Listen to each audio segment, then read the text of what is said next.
Welcome, friends. I'd like to thank everybody for coming, especially Ceiling Fan Man, who's here for some new material.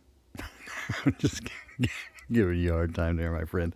We had a great talk last night. Mrs. Baldini was like, wow, you had a really late phone call. Like, yeah, no. No, I managed to stay up through most of it. Oh, dear. Well, anyway, Jenny, Brian, Rob, Allison, Salted Cedar, great to see everybody. Another Rob. Billingtano, great to see you as well, my friend. Liz, the Iron Maiden. Lungyov, how are you? Louis T, good to see you. Did I already mention Billingtano? I can't remember these days. Hey, Mojo Shop. Well, pain and suffering. So today is going to be, again, fairly short in keeping with the previous ones, but I think we're done with the season that we are in, or that we have been in, of taking a little break. So I think this is, I gave this a full title, but hopefully this will explain some of, I don't know, some of what's been going on as best I can. And I thought that it might be perhaps of some benefit to you, more than just explaining what's going on with me, but to be of some benefit. And I introduced this with this idea that, again, I try to do everything in my life with a degree of transparency. There's a certain... well, there's certainly a difference between transparency and full disclosure, right? I have boundaries. There are some things that people simply don't need to know. It's none of their business. If they have reason to know, I'm not going to hide anything. But sometimes people ask very personal questions for reasons that are really just none of their business. But I also want to honor if people are asking a question for a particular reason. So again, nothing's really hidden, but there are, some things that are helpful and some things are not. And to that end, I have long been in keeping with what Paul says in the New Testament, which is that all things are lawful, but not all things are profitable. That is, that they are not helpful. And that will be, I think, a linchpin of today's message, if you want to call it that, pontification. But truly, hey, welcome, Dawn and Sue. It's great to see you guys this morning, gals. And so the last couple of weeks have been, for me, just fraught with pain and suffering. And they're, you've probably heard me say before, and it's been said, more than once, that, pain is inevitable, suffering is optional. And I think there's some wisdom to be had there, certainly, if you consider what it is to suffer, that suffering, its original meaning, again, I go to the etymology as to what you allow. You've heard the text, suffer the little children to come unto me. This is the words of Jesus. In other words, allow them.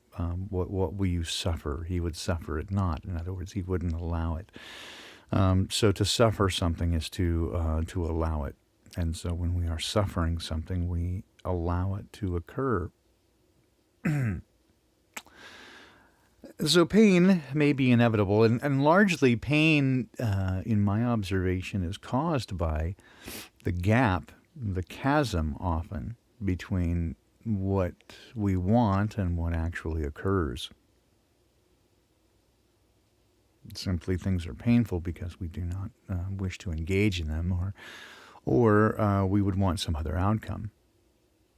This is certainly true, and I've told the story before that one of the most profoundly impactful conversations that I had with the Creator, really, I would say in the form of mom, so I would interpret it. I said, Baldini, because they call me Baldini, all I'm trying to do here is to take away the parts of you that I didn't make, those things that I didn't create that are largely just unhealthy coping mechanisms that you developed, that became the self-made man, the things that you're proud of. And you see, those things I can't use. I didn't make them, and they're not of value to me. And the only reason that this process hurts so much is that you don't want to let go.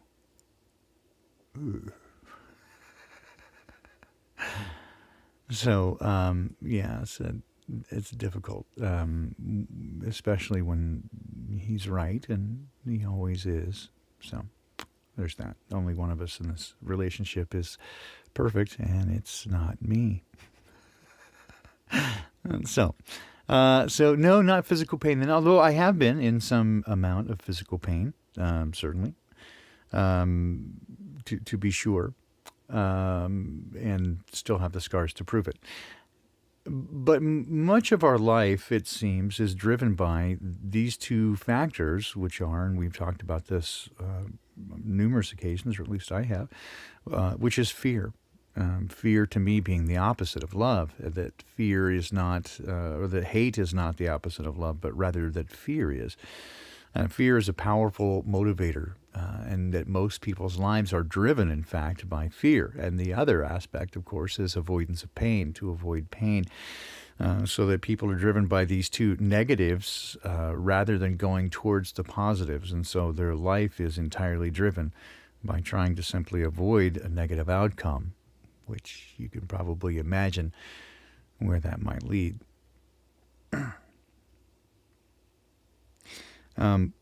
So part of what I feel responsible for, or at least compelled to do in sharing with you, my tribe, my friends, my family, as you've become, is not to tell you what to do or how to address anything.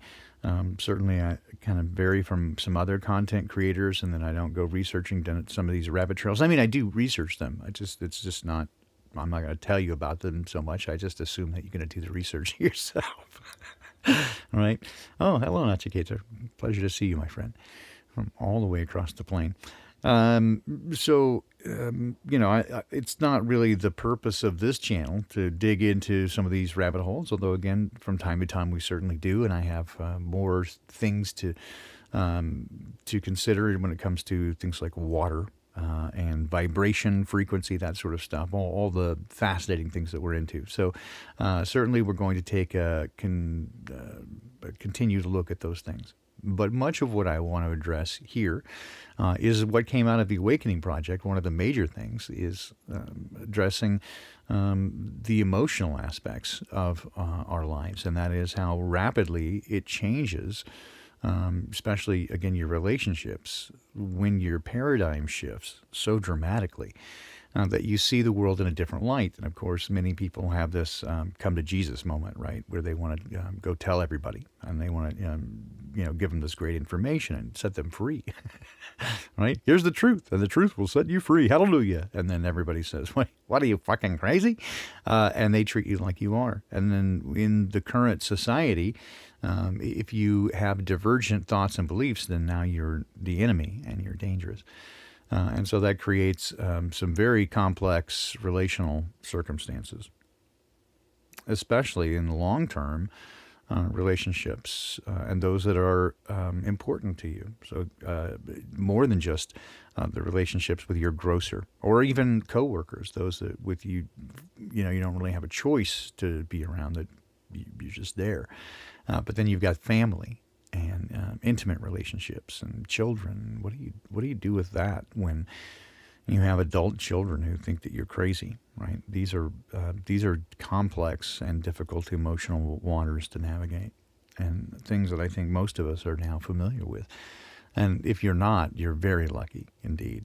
I would say you're very blessed indeed, certainly. Most of us who are in this room right now are very familiar with these topics, part of the change in our life is not just our viewpoint, but the way that we must navigate our relationships as well. And how much investment to put into trying to share with those around us, those we care about. Sometimes we have better success with those we don't know, right? And even Jesus said, a prophet is not without honor except in his own country. You can convince all kinds of people except those your friends and family. You're just a nutty person, the old conspiracy theorist to them. And so you can't convince them, and yet you feel compelled to, not just from a sense of ego that you need to be right and to win the battle, but that you care about them and you genuinely love them and you don't want them to be harmed by the shit show that you see coming. Because make no mistake, it does appear to be a shit show. Well, it's not any fear porn I'm throwing at you. You can make your own decisions again about what's going on out there. And as I come back to this, right, this idea of that I'm not going to tell you what to do. I'm not going to tell you how to address your own situations, even those who send me emails asking specifically for advice. I can only give you my observations and viewpoints, but I can't say that it's the right thing for you. It doesn't necessarily, those two things don't necessarily go together. I can tell you the things that I have experienced or am experiencing and share that with you in hopes that it is in some way valuable or informative to you. Maybe even simply to serve as a warning to others. All right, don't do that. And so it is kind of in that spirit that I'll tell you this little bit of story this morning, and in part because it would be easy, very much easier for me to do this if I were to just give you all the little details and share with you the story from start to finish so that you would understand the context and the backstory. But the problem, there's several problems with that. The first is that it deals with living people, and as such, they might come listen to this, and if they felt some way betrayed or exposed or put on the spot by me talking about it, and if they felt like their side of the story was different, as I'm sure they probably would, it would simply exacerbate the situation, I think. Now, on the other hand, it is my story as well, and so I would think, every justification to tell my story as much or as little as I felt comfortable with. But again, the other part of that is that if it's going to be in any way helpful to you, I think it's also imperative that I take some of the narrative elements out, so that it doesn't find itself hemmed into a garden that it just becomes a story that you listen to. And so the points of connection become lost, because I'd far prefer that the elements that you can identify with are of value to you. So again, it's not just a story, and that you're not just following along the emotional narrative of my story, but it can be of value to you as well. Hey, Ted, great to see you, my friend.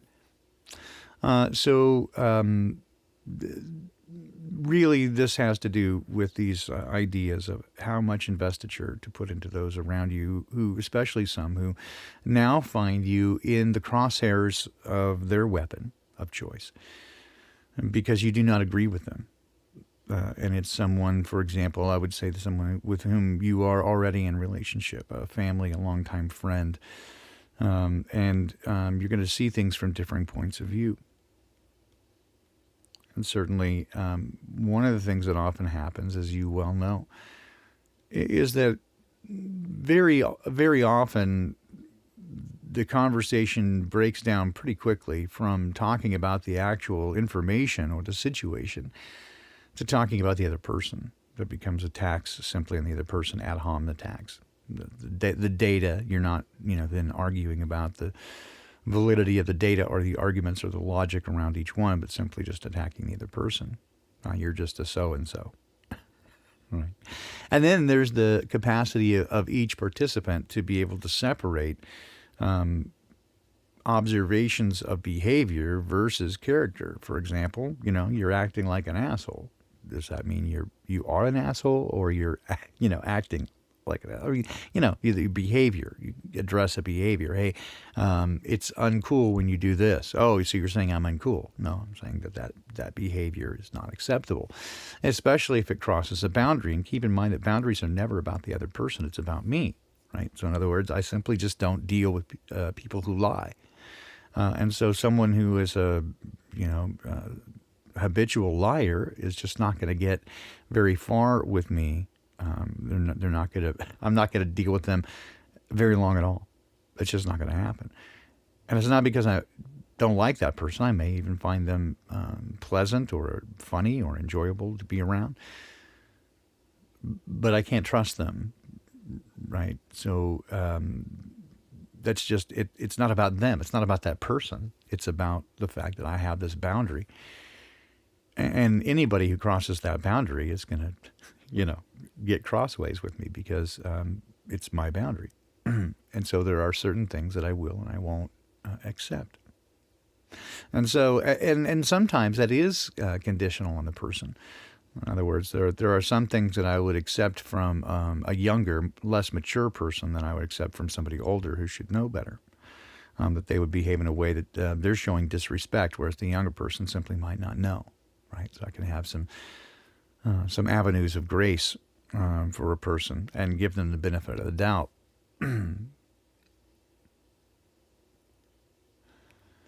But there is going to, again, come up a point where, and I think this is true in every conflict, because let's be clear, this is a point of conflict, whether you want it to be or not, whether you chose the argument or not. The argument, the battle lines have been chosen for us, and that's what appears in the media. I don't think I even need to name those things, because you're full aware of what's happening around you, that these battle lines are being drawn for you, and that you must, as we have said on numerous occasions, find your lines and defend them. Well, again, I think those lines are being drawn for you, whether you choose them or not, and you have to choose then how, whether and how, and to what extent you're willing to defend those or engage with those who insist that you do.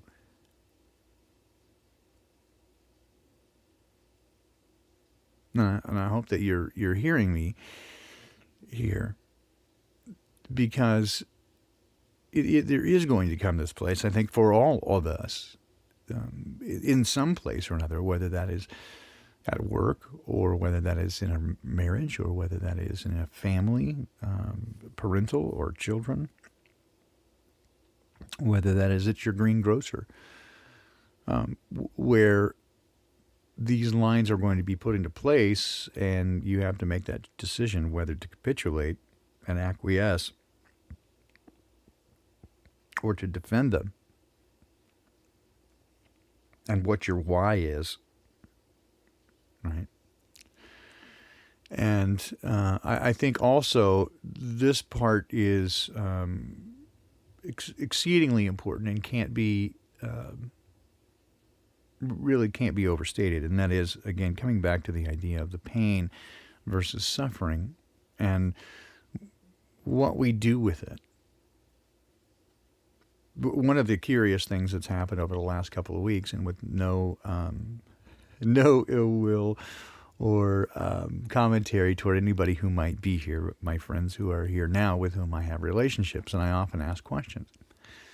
Over the last couple of weeks, I've had a fairly complicated relational dynamic that's been very painful because it deals with a very long-term relationship. And some misunderstandings that occurred, and how I chose to address those. And one of the funny things was that I started to ask several people about it, and I thought, well, what then would I take in terms of the advice? Because it would take me so long to explain this situation that they could never possibly have all the dynamics available. For one, they don't know the people, they don't know any of the stuff involved, and there's no way I could really explain it all. And so once you kind of get to that, then it's like, well, so why am I, asking them? And so, and then I find the same sort of judgment thing is where we find ourselves at in the world a lot, right? We judge other people without having all the data, appropriate information. But it's still, just go, why would I ask somebody for opinion who doesn't have all the information? They don't have enough data, right, to really to give me much more help than I can come up with myself. And so I spent most of my time imploring Dad to give me wisdom to make good choices here. And one of the things that I found certainly was that it gave me patience, right, is that my any instinct that I would have to react or respond in a hasty manner or in a moment of emotional agitation was taken away by consulting and asking for wisdom because of simply not responding under emotional duress. Right. So that was helpful. And again, prayer, if you want to put it that way, prayer may not often change the circumstances, but it certainly will change you. And that was absolutely true over the last couple of weeks. The other aspect, too, is not feeling compelled to defend myself against accusations that I felt were unfair. They might, in fact, be unfair, but I don't feel a need to defend myself against them. They're simply just not true, and therefore I don't have to defend it. It just doesn't. Again, this is fear of man versus fear of God. I don't really have to try to manage the other person's perspective, whether they believe a certain thing or not. But ultimately, here's what I came to is I'm always looking for, whenever there's a complicated circumstance, or especially problematic situations, I'm looking for where my part was in this. How did I contribute to this situation, and what could I have done different? Where can I learn? How could I have done things differently? And I've told this story before, of which I'm not proud, but it was a very powerful learning experience for me in a romantic relationship from years past, in which I exited the relationship because I felt like I couldn't be faithful to that person, and I didn't want to hurt them. I wasn't honest with them about the reasons, and I felt I was doing it for positive intentions and good reasons, because I didn't want to hurt them. But I wasn't honest about it, and so ultimately I made a decision for them that wasn't theirs to make. So not proud of any of that, but that's the key part, is that it's not my decision to make for other people, and so it's not my choice in how they choose to pursue or perceive things. And I think that's the key takeaway here, is that it's not really our choice, even for those people who we love dearly, and with our very lives, that we would exchange our lives with people. There are people in my life who I would gladly take the jab for instead of them if they would just not do it, right? And I don't have, and I'm not willing to spend all the relationship equity available on that one topic. And so, as painful as it is, it simply is not worth pursuing, but I can't control them. And I come back to this expectation thing, you see, has to do with, does my happiness have to do with somebody else's behavior and my expectation and my need for them to do a certain thing? So in the situation in which I was discussing earlier, right? It's a long-term situation in which I had expectations that the other person would do a certain thing, basically just, grow up, and to ultimately, take a different view of things. And when they didn't, it became frustrating to me. Then they got upset with me because I was frustrated with them. Fair enough, I guess, because I had expectations otherwise, right? It's not. I could go on a rampage and say, oh, they didn't grow up, but it's not my choice. It's not my responsibility, right? But it's not my place to get upset with somebody else for what they do or don't do. It's not my child, right? I don't have any responsibility or authority or accountability to this person. And so it doesn't really, it's not really my place to tell them how to behave. Now, except insofar as it affects me. And so I have to make this decision on, insofar as it affects me, how far am I willing to allow them to affect me in a way that I know is going to make me unhappy and uncomfortable? And what are my expectations? And so the fact that I spent a very long time having certain expectations that I realize now will never be fulfilled. And that's very painful, because there's grief involved of having to let go of a very long period of expectations, right? Something that's important to me and part of my life. So that really was tied to somebody else. And so that there's nothing I can do to, it's not my choice. right? So I can't really affect that. And I think that this is relevant. That's why I chose this today, not only because it's been very heavy on my heart, but also I think it's very relevant as we look around us and see those in our immediate circles who perhaps are behaving in ways that are contrary to what we would want for them. I mean, even a life and death perspective. And yet if we try to grab them kicking and screaming, the more elevated we become emotionally, the more crazy we seem to them, the less effective our pleas become falling on more and more deaf ears. The more elevated we become emotionally as we see the changes coming, and boy, are they coming with,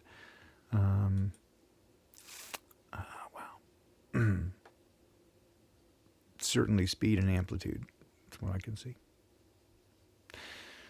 But our expectations of others, what do we expect from them? And what do our expectations of them mean to us? And again, are we trying to control them? Do we need them to behave in a certain way for us to be happy? And if that answer is yes, then we need to reconsider both our position, our intentions, and the nature of that relationship, I think. Again, this is me saying we, say for myself. I can't, again, tell anybody else what to do or how to behave, right, appropriately. I can only share my observations and my perspective and experience, and hope that that is a benefit and help to you. But I also felt that, part of this was that I wanted to do. It seemed like at the outset, it seemed like an opportunity to do some conflict resolution out in the open for those of you who are interested in doing communal living, right? To better understand who you're getting involved with, and how I might relate to challenges of this nature, and conflict resolution, so that you could transparently see how I would approach it. But again, I don't think you need to know the details so much as to understand that, again, I'm looking for a win-win always, so that everybody comes out ahead, and try to have some understanding of the other person's position. But ultimately, I think we get to this, is that we are going to be, whether we like it or not, forced into a position of letting people go. That they are crossing every boundary, and ultimately that they are going to put us in danger by them trying to do exactly the opposite, right? To control us, even if their motive is really sincerely caring, but they're deceived. But in the same way, they want to save us from whatever craziness they think that we're involved with, right? So they want to save us from it. So they're going to do whatever is necessary, an intervention, if you will, to try to save us from it. In the same way you would with them. But they are deceived. And that's, I think, what we're working toward, at least to some degree. Some of us are trying to snap our fingers and wake people up from that hypnosis. Don't know how much success we will have moving forward. Again, from my perspective, it feels like my calling is to, if I can, help support you, right? This group of people who has woken up, and then you kind of stunned walking around going, what the fuck just happened? I'm like, hey, come on, it's okay. Come over here, right? Eat, sit, eat. You look thin. Here, eat. I know it's crazy, right? Have a drink. Kind of like that. Right, and if we can at this point to emerge or exit from society that they want us to be involved in, to build our own, and to be ready and waiting for those who may wake up later, or simply who are already awake and simply are unable, for whatever reason, to exit at this time, and that's where I feel what I feel compelled to do, and so moving forward to that end. Again, this last couple of weeks has been remarkably painful to that end, to see how much time I had spent with the wrong view of things, and have to directly apologize to that person, right, for having this having wrong view of what they ought to do. Right? Not that my view is bad. In fact, I think it would be, what I want for them is better than what they could imagine for themselves. Which, again, there's a little hat tip to Dad. But I can't make them do it. Again, hat tip to Dad. You can't make someone do even the right thing, right? It's just, and to do so, even to try to do so, is wrong. So, wrong of me to try to fix others. Fuck, I love you guys, man, so much. The last couple of weeks have been sort of hell for a variety of reasons, part of which is just being separated from you guys. I snuck back from time to time to let you know that I care about you and that I miss you. We'll try to get back on track and back on schedule soon, making some plans for this channel to add communities to it, but we're also going to do the Rockfin thing, I think, and we're going to spread out, looking at talking to a couple of people about how we might have an entirely separate, and I mean entirely separate, even off the internet, method of communication between us as we look to expand and grow a community of our own, an interlinked network of communities who are more concerned about one another than they are about a big pile of cash or taking other people's shit.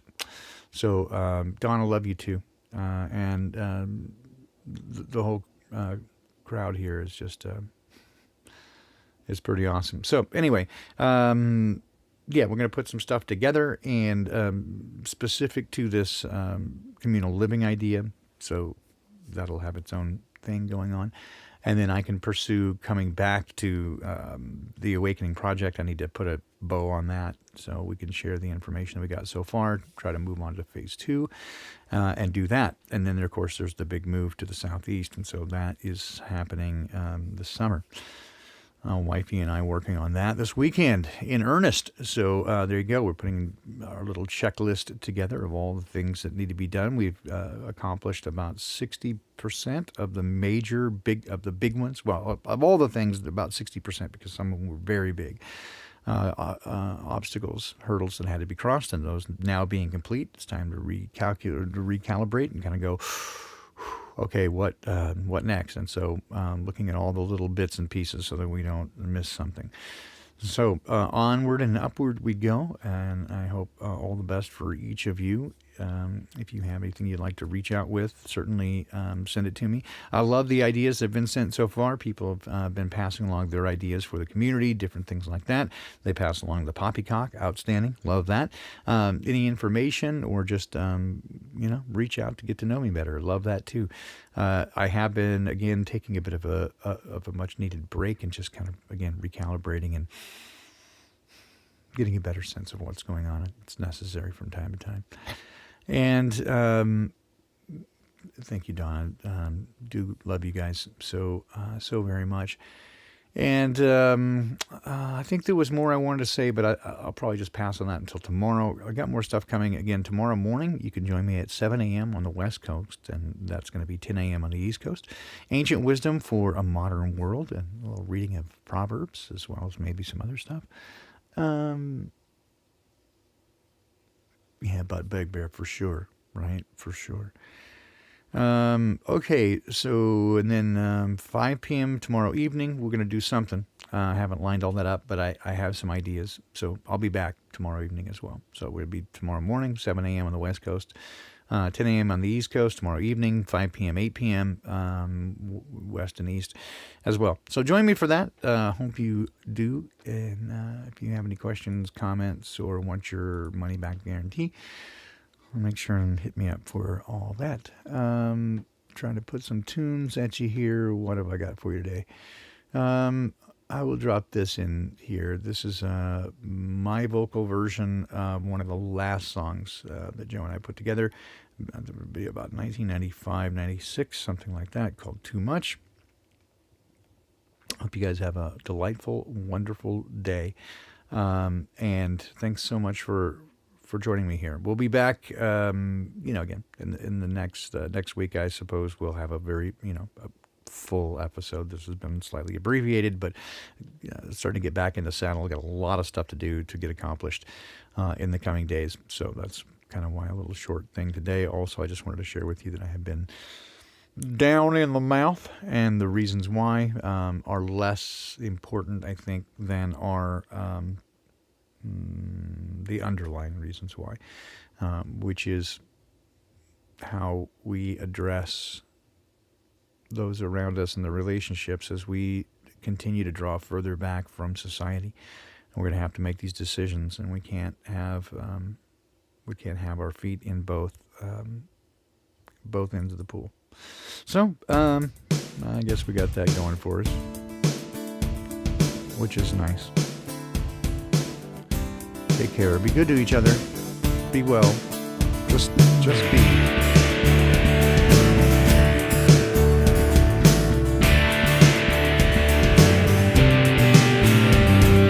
Invisible streets will meet your sight, marking a pathway where solace resides. The solace is